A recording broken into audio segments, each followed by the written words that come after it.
and Magic sits next to me, and I'm sitting there going, I don't know what to say to this guy. This guy's a legend. I'm like, enjoying the game? Can you tell us about this possession, Mr. Rigby? Yeah. Corner 3. So who's got the ball? What's the go? I hide in the corner. Magic gets the ball on the block. Who's feeding? Goes middle. No look to me. Seriously, one of the best highlights of my career is the fact that Magic Johnson passes me the ball. Seriously, no look to the corner. Who's that? Who's number 9 there? That'll be Michael. And on the replay, I've watched it 3,000 times, has his hands up as it's about to go in. So he's got faith that it looks all right. That's right. It's still insane to think about the fact that we were there. That can be found on the YouTubes, and there's a great oral history that can also be found, which is a fun read, actually. But do you guys want to tell us a little bit about how that game came about? So you're both on Canberra. Was this your first season in the league or second? Second. It was in between. It was actually in the pre-season of the second. It was a couple of games in. No, he's in the game but I remember when we got told. Yep. It was maybe 3 or 4 months, 2 or 3 months prior to that. It would have been pre-season. Mm-hmm. And I remember we were training at Tuggeranong at Canberra, and I remember Cal came out, or maybe CJ came out. Don't know if you noticed this little subtle touch here on top there. Black Pearl. Yep.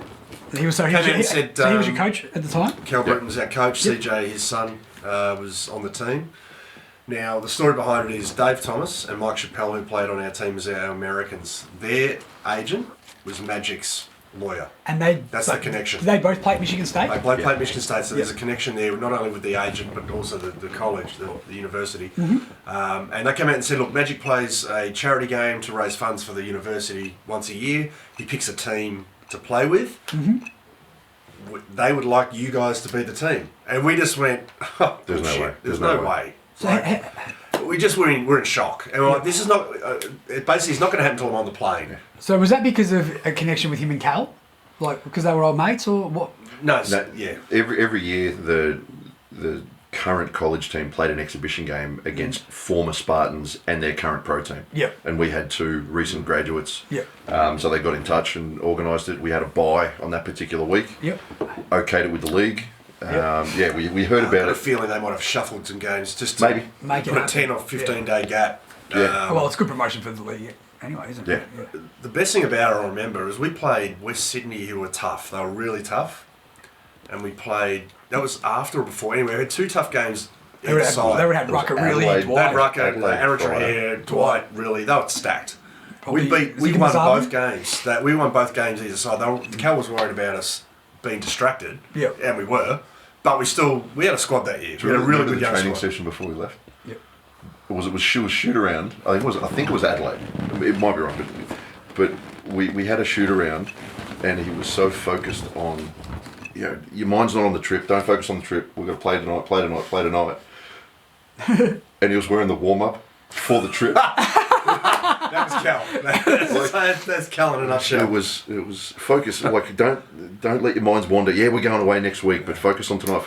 Cal's brain was on the plane already. And it was one of the 1,000 funny things that come out of Canberra. But that trip was absolutely insane. So you guys ended up having a decent year that year with Canberra. We had a really good squad. We went to Sydney and they won the championship that year. Yeah. And we beat them.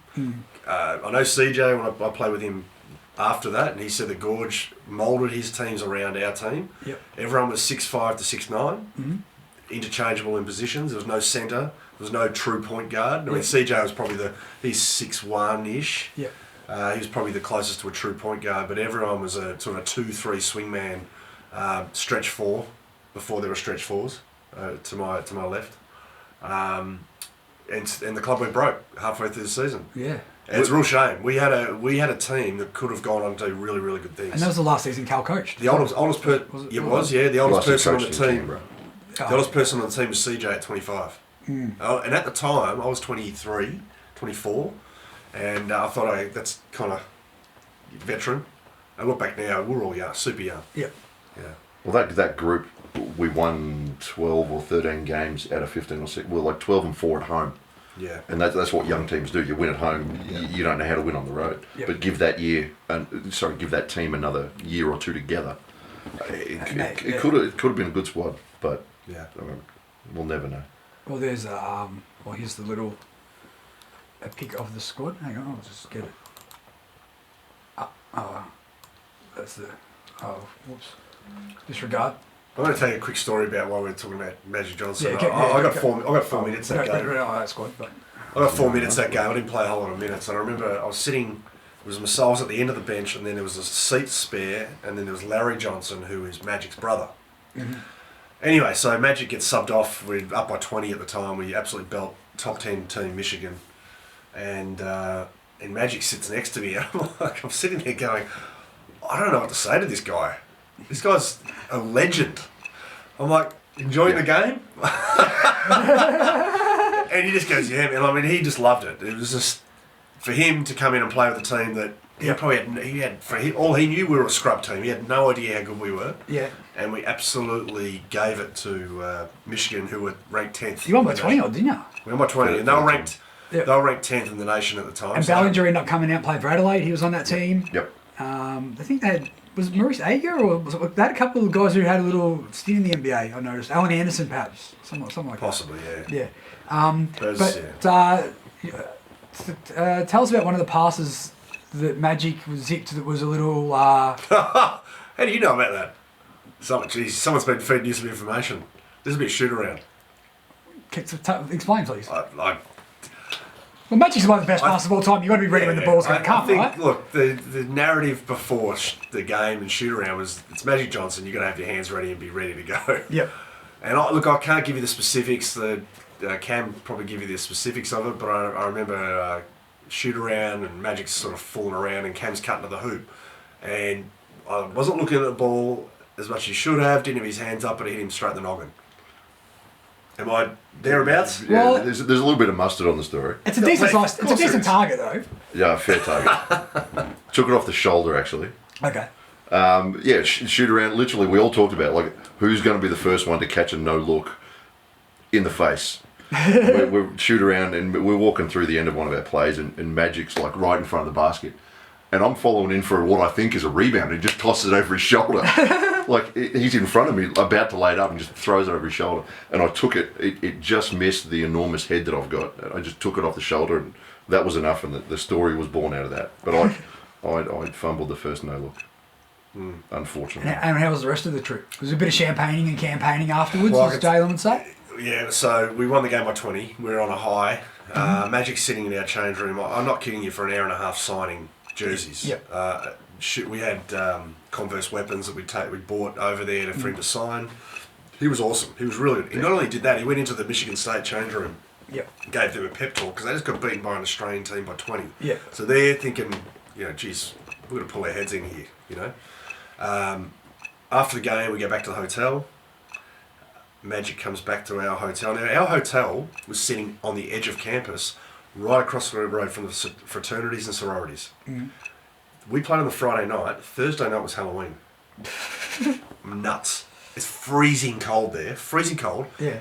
It's Halloween at Michigan State University, and our game's the next night. So we couldn't have a big night or anything. But it was nuts. Had a bit of a look, though.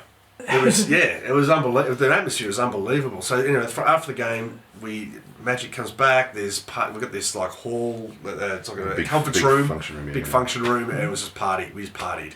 We partied so hard. We had to go down to Indianapolis and play Butler University. Butler the next night. Yeah. In the stadium, they filmed Hoosiers, which is a big hangar. What a trip! Like Magic Johnson one night, Hoosiers the next. So we're as hungover as 10 men the next day. Yeah. We take 6 hours. It should have taken us 4. We took 6 hours to get there. We got lost. Jammed into little vans. Cal's pissed off because we're hungover, even though he's partying with us. Not focused. Yeah, not focused. Yeah. We played Butler. We are sitting in the dungeon change room, and they've cranked the heater up to like 50 in the Celsius. We're sweating in this change room. We get out and play the game, and we just beaten the top 10 team in the nation the night before. Yeah. It was pretty obvious to us within 10 minutes of the game, we were not going to win that game. The referees were just not going to let us win. Yeah. Trap game, as they call it. And we were. Cam, you want to tell Trent how you got fouled out? Do you remember how you got fouled out that game? I remember I did. He got 5 offensive fouls. That's how bad the refs were that game. Yeah. They were terrible. I can picture the way you would have walked in